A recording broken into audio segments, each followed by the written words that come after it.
वाकई मध्य प्रदेश के अंदर भारतीय जनता पार्टी के किसी नेता का अगर राजनीतिक भौकाल दिखता है तो वह है नरोत्तम मिश्रा। भैया, हार कर भी कोई फर्क उनके राजनीतिक रसूख में नहीं पड़ रहा है। जरा सोचिए, जो नेता अपना इतनी लहर के बावजूद चुनाव हार गया हो, जब मुख्यमंत्री शपथ लेते हैं और मंत्रिपरिषद शपथ लेती है तो बड़े बड़े मंत्री पद से शपथ लेने के बाद मुलाकात करने जाते हैं, मुख्यमंत्री मुलाकात करने जाते हैं, यहाँ तक कि केंद्रीय गृह मंत्री अमित शाह गाड़ी रुकाकर इनसे मुलाकात करते हैं। जब लोकसभा चुनाव की बारी आती है तो ज्वाइनिंग टोली की कमान दे दी जाती है, तो ऐसा लगता है कि कांग्रेस में कोई बचेगा ही नहीं ज्वाइनिंग करने से, इतिहास बन जाता है। और अब जब निगम मंडलों की बारी आई तो प्रदेश अध्यक्ष पहुंच गए मिलने के लिए, और अब जब राज्यसभा चुनाव की बारी आई तो संगठन प्रभारी पहुंच गए मिलने के लिए। तो समझिए कि हाल क्या है।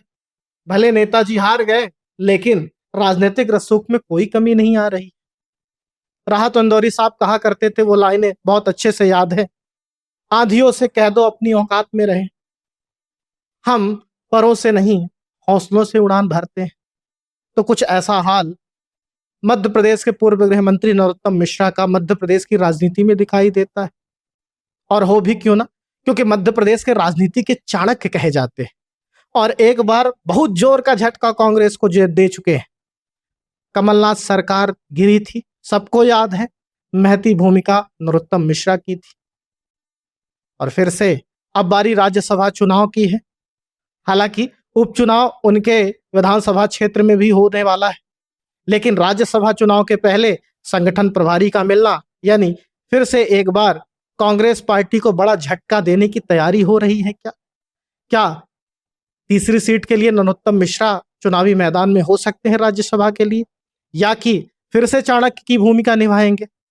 क्योंकि चाणक्य इस वजह से कहा जाता है कि उनके भारतीय जनता पार्टी के अंदर ही नहीं, दूसरी पार्टियों के अंदर के नेताओं के से भी बहुत अच्छे संबंध है, और यही कारण है कि राजनीतिक रसूख में कोई कमी नहीं आ रही।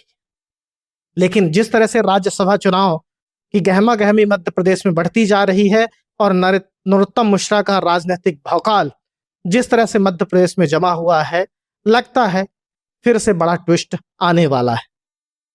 लेकिन गजब की बात है, और नरोत्तम मिश्रा की वो जो उन्होंने एक शायरी कही थी वह आज भी शायद लोगों को याद होगी, मेरा पानी उतरता देख मेरे किनारे पर घर मत बना लेना, मैं समुंदर हूं लौट कर वापस आऊंगा। तो क्या ये राजनीतिक भौकाल जो बना हुआ है और राजनीतिक रसूख में कोई कमी नहीं आ रही है, और अब जब इस तरह से राज्यसभा चुनाव के पहले मेल मुलाकात हो रही है तो क्या वाकई समंदर लौट कर आने वाला है? तो ये मध्य प्रदेश की सियासत की राजनीतिक भौकाल की एक कहानी थी। आप इसे कैसे देखते हैं कमेंट बॉक्स पर जरूर बताएं। खबरिया देखें, सब्सक्राइब करें। बहुत बहुत धन्यवाद।